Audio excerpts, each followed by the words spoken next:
of the Bhagavad Gita. So an entire chapter is spent just describing the context or just the scene. And I think that's very, very significant for a number of reasons. The teacher only appears when the student is ready. And the Bhagavad Gita also knows that, you will only be open to the teaching once you have reached the stage where you are in a position like Arjuna and you're desperate for help. So the Gita is making very clear that this is for your everyday life. And don't think that any situation is too extreme to be spiritual. And so it's taken the most extreme situation, which is that of war.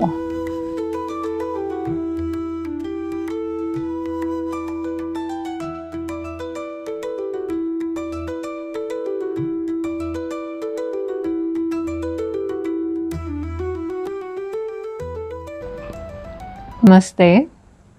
So, the Bhagavad Gita is probably the most spoken about scripture of India for a very good reason. And even though it's been spoken about for many thousands of years, it never stops being relevant. It's got a message for every human being in every age because it is the one same message.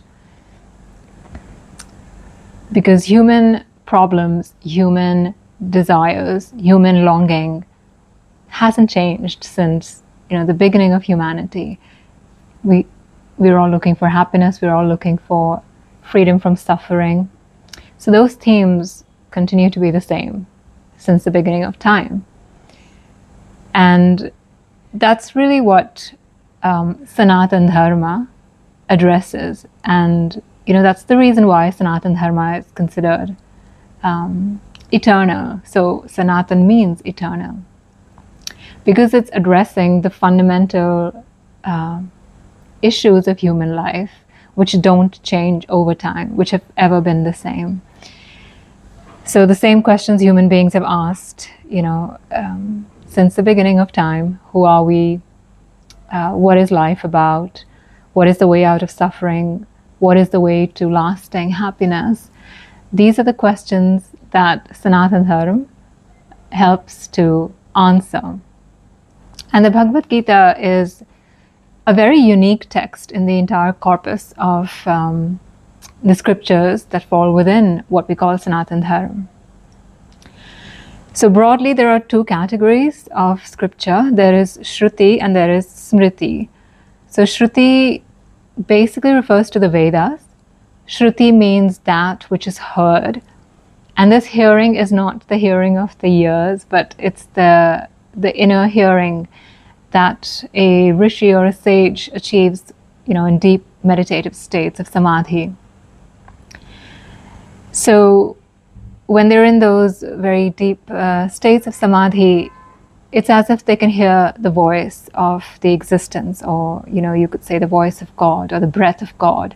That's what the Vedas are. They're also called the breath of God. So those are the cosmic vibrations, the essence of creation. And those are perceived not through the hearing of the human ear, but through a deeper hearing or a deeper listening that happens within the being. And the rishis perceived that, and then they interpreted it or articulated it in human speech. And that's what we refer to as the Vedas. And that's what we call Shruti. So what has been received directly, or what has been revealed.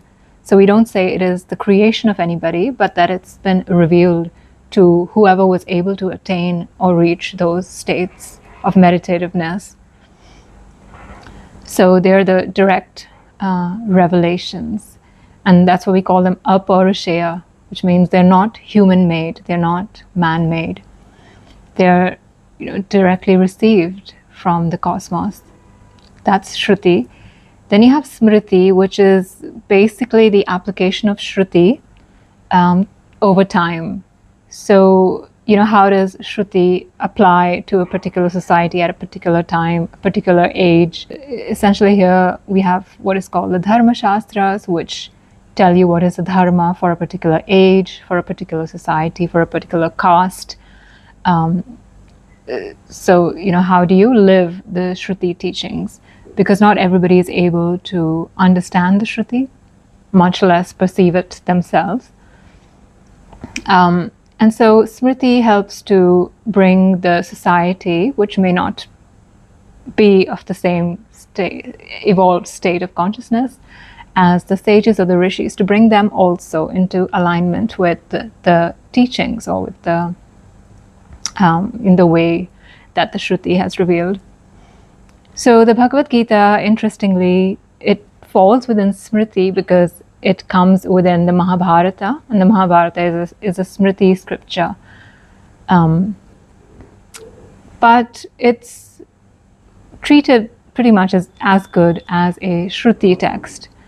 So there's something called the Prasthana Trayi, which is something that Adi Shankaracharya, who was a great propounder of the Advaita Vedanta tradition, he put forward this concept of the Prasthana Trayi, which means the three foundational texts.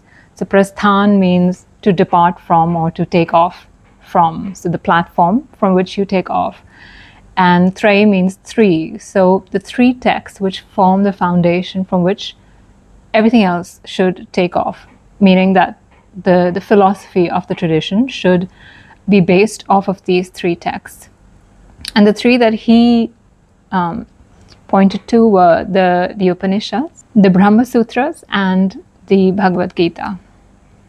So you can see that it's been accorded, the same status as the Upanishads. And later acharyas like Ramanujacharya, Nimbarkacharya, Vallabhacharya, all of them also accepted these three, and then they added on a fourth, which was the Srimad Bhagavatam, because the ones following Adi Shankaracharya were primarily of the bhakti schools of Vedanta, which is the Vaishnava schools. But we won't get into all of that. That can be quite a very long and engaging topic in itself. So that's broadly the Shruti and Smriti categories of the texts within what we call Sanatana Dharma. So the Bhagavad Gita is a very unique text in that it's almost like a summary or a gist of most of the teachings that fall within Sanatana Dharma. So the major one, of course, is Vedanta, the most popular one. Vedanta meaning the end of the Vedas. So the Upanishads are called Vedanta. And these contain the teachings on the knowledge of the self, Brahma Vidya, Brahma Gyan. So, what is the nature of the ultimate reality? And who are we in relation to that? Those are the questions of the Upanishads. So the Bhagavad Gita is called the gist of the Upanishads. And it's also referred to as Sarva Shastramayi Gita. So it contains a bit of all of the Shastras. So Vedanta, as I just explained, then other Shastras like those of the different darshanas, which are the different schools of Indian philosophy. So yoga is one, Sankhya is another one. And the Bhagavad Gita includes the teachings of both yoga and Sankhya within it as well. So Sankhya teachings essentially revolving around the discrimination of consciousness from the material world. That's the essence of the Sankhya teachings. And then they go into a lot of detail about what are the different tattvas, the different elements that make up the material experience that we have. And then they go into especially a discussion of the three gunas, sattva, rajas, and tamas. The three gunas are like the constituents of the material world or prakriti. So Sri Krishna speaks a lot about the three gunas. In particular, he says that everything that's happening is the function of the three gunas. And this point is used to essentially attack the feeling of doership that we have as people who are attached to our action. So, the big teaching there is, how can you be the actor when everything is happening according to the gunas? If you didn't have a certain rajasic drive in you, then how could you achieve, some great goal or some great ambition in the world? So the discussion of the gunas is a big part of Sankhya, and it features also quite prominently within the Bhagavad Gita. And then the sister darshana of Sankhya, which is yoga, also features prominently within the Bhagavad Gita. So Krishna is speaking a lot about how to control the mind and senses. He talks about, sthita pragya, the man of stable wisdom, and how to achieve the stable wisdom. It's a lot of teachings about equanimity and how to reach that equanimous state where you're not moved by good and bad, loss and gain, happiness and sorrow. So those are the key features of the Bhagavad Gita that are borrowed from different schools and other traditions within Sanatana Dharma. So if I was to list out perhaps the key themes of the Bhagavad Gita, they would be the teachings on karma, dharma, jnana, and bhakti. These, I would say, are the 4 main themes that we find in the Gita. Jnana and bhakti, of course, they are kinds of yoga,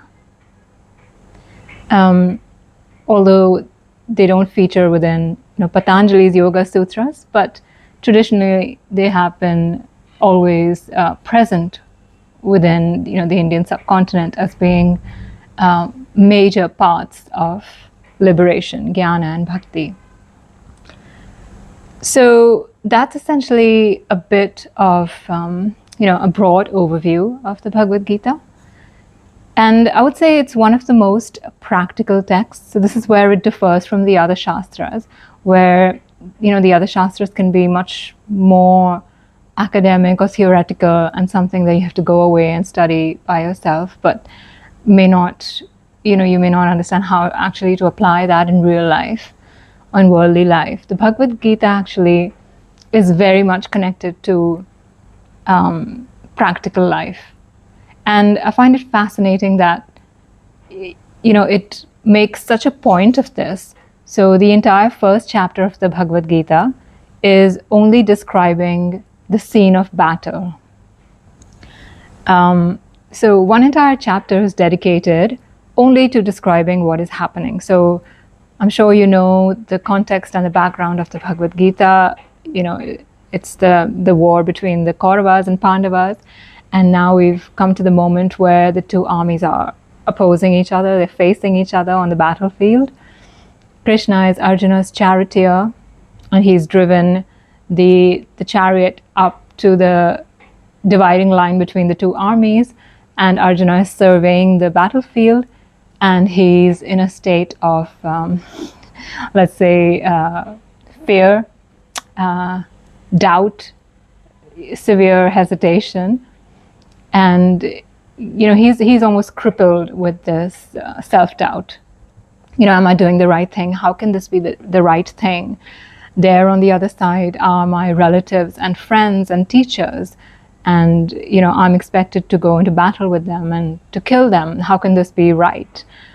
These are the questions that he's grappling with at that moment. And that's the start of the Bhagavad Gita. So an entire chapter is spent just describing the context or just the scene. And I think that's very, very significant for a number of reasons. So firstly, I think the most obvious reason would be that, they're trying to bring this teaching home to us. So any teaching is valid only if it's relatable. So can you relate it to your own experience? And how do you do that? Is when you can identify emotionally with, where somebody else is at. So, we can all identify with Arjuna's position because we've all been there in our own lives, those times when we, doubt ourselves, or those times of weakness or helplessness or desperation, or wanting what we can't have, or losing out on something, just those periods of dejection or doubt or fear. So I think it's very true that the teacher only appears when the student is ready, and the Bhagavad Gita also knows that you will only be open to the teaching once you have reached the stage where you are in a position like Arjuna and you're desperate for help. Until then, if life is very good and you're getting what you want, or things are just not a problem, then it's very unlikely that you will question life or question yourself. It's only when you're put in a spot where it's difficult for you, that's when you seek something beyond. That's when you want to break out of that situation, and that's when you're open to a spiritual teaching. So that's one reason, I think, why the Bhagavad Gita wants to kind of warm us up before it starts to give all this great knowledge about the self and about life and about God. So it wants to give us enough time to consider that, look, you need to be in this kind of a mental space, or in this kind of receptiveness to receive these teachings. Another reason, I would say, is that the Gita is a very practical text. So it wants to take all of the teachings of the Upanishads, which are the very high teachings of Aham Brahmasmi, I am Brahman, Tattvamasi, you are that, saying that you're not an individual person, you are the universal consciousness. So it wants to bring those teachings to a practical scenario. So it starts off with the scene of battle, which is, as intense as you can get, and as far away from the ideas of, peace and somebody sitting in a remote Himalayan cave by the peaceful river and meditating. No, it's not for that only, let's say. So the Gita is making it very clear that this is for your everyday life. And don't think that any situation is too extreme to be spiritual. And so it's taken the most extreme situation, which is that of war. If you can understand the spiritual teachings even in the face of having to kill and murder other people, then I think you have truly understood the deeper meanings of those teachings. So that's, I would say, the other reason why the Gita devotes that one entire chapter to describing a war scene. And the third, I would say, is that it's a slightly more subtle, metaphorical depiction. So the war is not only what might happen in our practical life or in the world, but it's the war within that we are all aware of. And especially a seeker, and especially as you go further on the spiritual path, this becomes very, very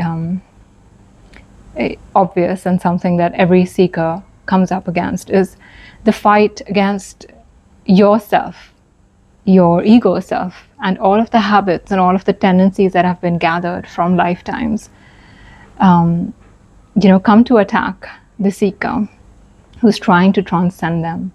And you have to transcend all of your reactions, your likes and dislikes, your attachments. All of that, can't just be wished away, or can't just be bypassed, or can't just be glided over.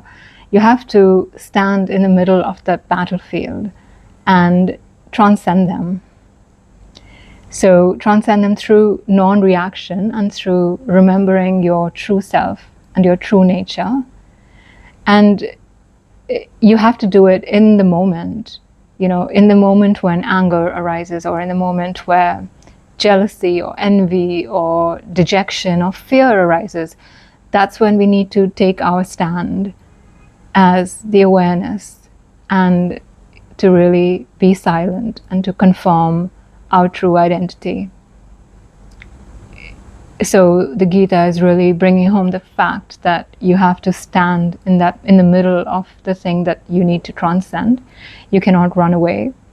This can even apply to to your personal situation. So, for example, if you have a difficult spouse or children to deal with at home, the answer is not to run away to an ashram and to kind of give up all your responsibilities, but to stay where you are. And if you can transcend, at home, in the middle of all those people who think they know you and will tell you exactly who they think you are, and if you are able to transcend there, that is the truest transcendence. So this can be extremely difficult, as I'm sure those of us who have been living in family situations while being on the spiritual path can relate to. But that is what is required. So even if you do go away, maybe you're not strong enough to deal with certain family issues or pressures. If you do go away to an ashram, sometimes maybe that's required until you become stronger, but then you have to come back and transcend. Life will always bring to you things that you haven't transcended or that you have run away from. And until you conquer each one of those things, you stand in the middle of each one of those difficult situations that you may have even unconsciously or unknowingly turned away from just because it was uncomfortable. You have to look at it without reacting, and that's how you transcend. So it's never turning your back on the thing, but it's always standing in the middle of it without reaction, without attachment, without hate, without anger. So that's the slightly more subtle message of the Gita and the whole metaphor of the war that's put in there. Because, ultimately it is the war within. So it is never something outside of ourselves that is making us angry or making us upset. It is always our perception of what that is. And this is the entire crux of Vedanta, or all of the teachings of Sanatana Dharma will be trying to ultimately get you to this point, to see that there is nothing wrong with the world outside. The war is happening within you. This is not to dismiss the world outside or say that no action needs to be taken. It does. But your state of being, your whether or not you suffer through life is completely dependent on whether or not there is a war going on within you regarding whatever is happening outside. Because the world we perceive is whatever our mind tells us about it. And this is not easy to see because most of us are unaware that this is how it works and this is what is happening within us. We just are so one with our mind that we have no distance from it. So we can't see that we have thoughts about things and we have our own concepts and prejudices. And we've just lived with them for such a long time that we're not able to see these things. But as you continue on sadhana, you can see that, oh, this was just my mind making it out to be like this. And this is where it also helps to consider that, you may have a certain view, but then there's somebody else who has a completely different or even opposite view. So, it is possible to have a different view. So that just shows that your view cannot be the truth.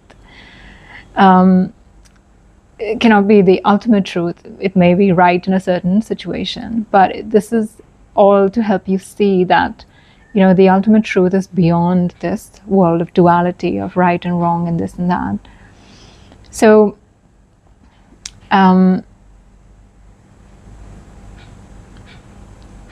the Gita also, it begins very interestingly. So, as I mentioned, the entire first chapter is the setting of the scene. Then you come to the second chapter, and usually the way that a scripture or a shastra works is that it will give you the most important teaching up front, and then it will explain things as needed so that you can understand what is said up front. Or if you don't understand what has been said up front, it will help you to understand through further explanations.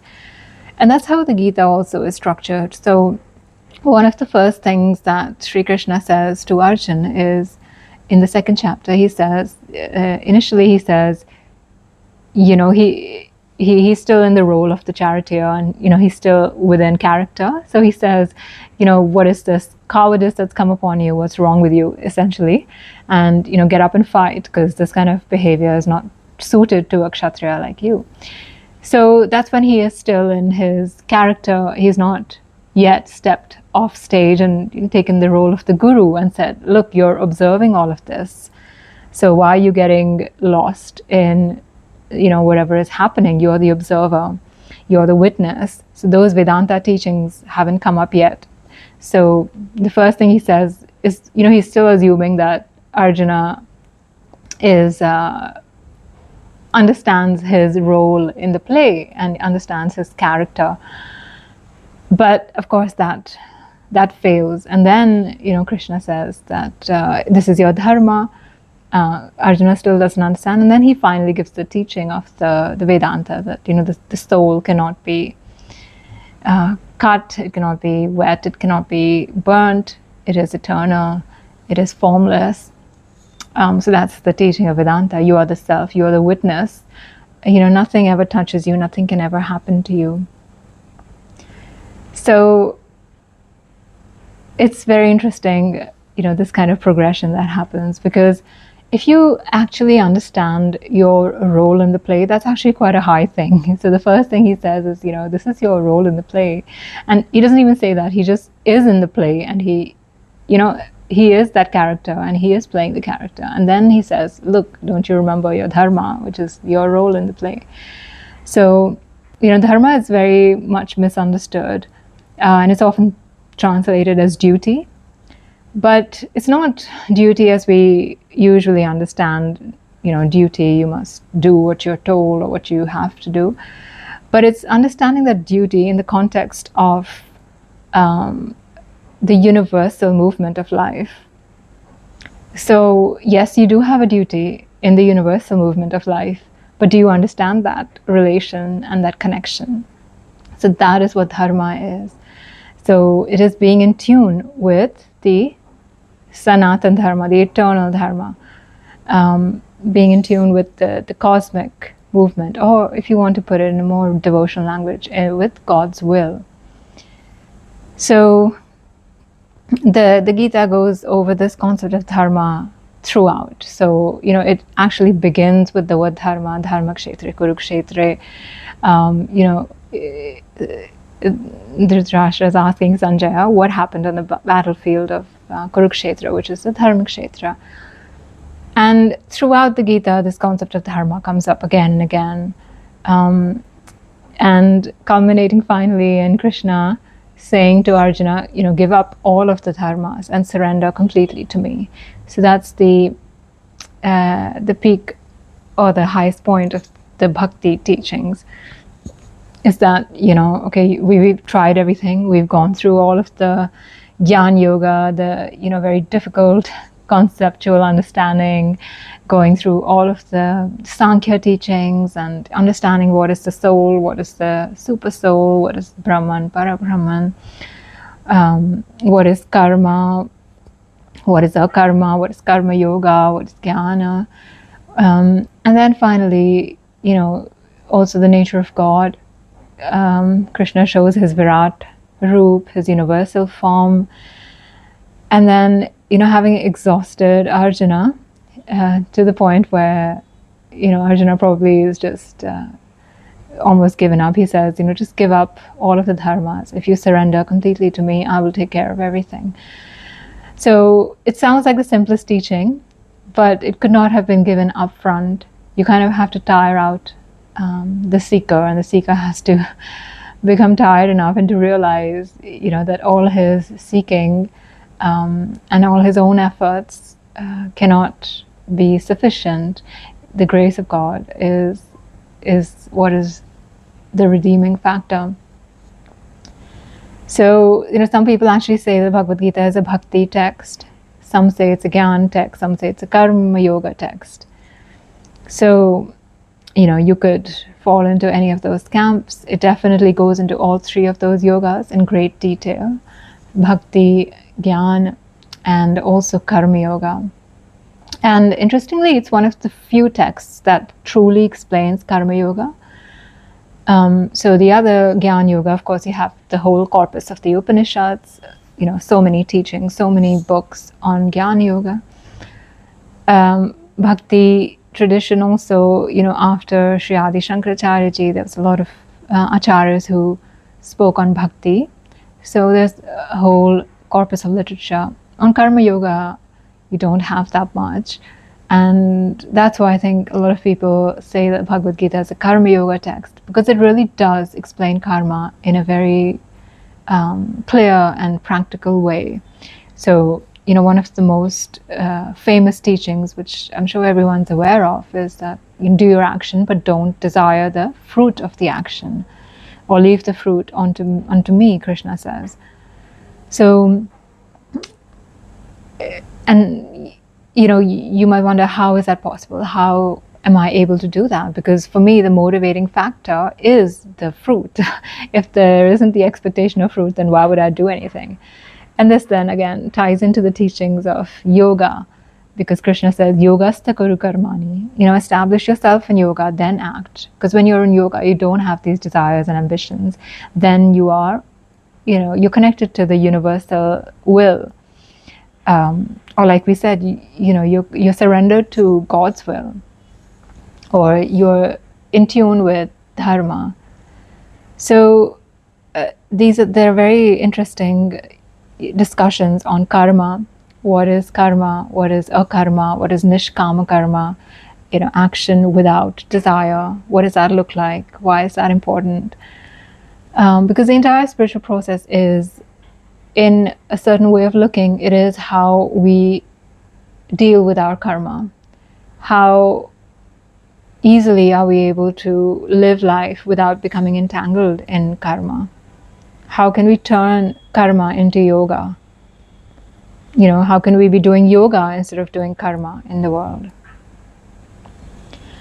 All of the spiritual teachings are trying to get you to a state where you're merely the witness of what is happening, of the karma. You're not entangled in your karma. So allowing the karma to happen, whatever needs to happen with your body, mind, your prarabdha karma, whatever that is, allowing it to take place without you suffering the effects of it. That is one of the most important results of a spiritual teaching. That's what will be one of the main aims. So this video was just to start off with a bit of background, a bit of context of the Bhagavad Gita, and just go over that, the first couple of chapters, which are kind of like the background and the introduction to the Bhagavad Gita. If you do have any questions on anything I've spoken about, or on the Bhagavad Gita in general, then I'd be very happy to hear them. So you could send an email, or you can drop a comment, and I'll share a few more talks like this on the Bhagavad Gita. Until next time, thank you very much.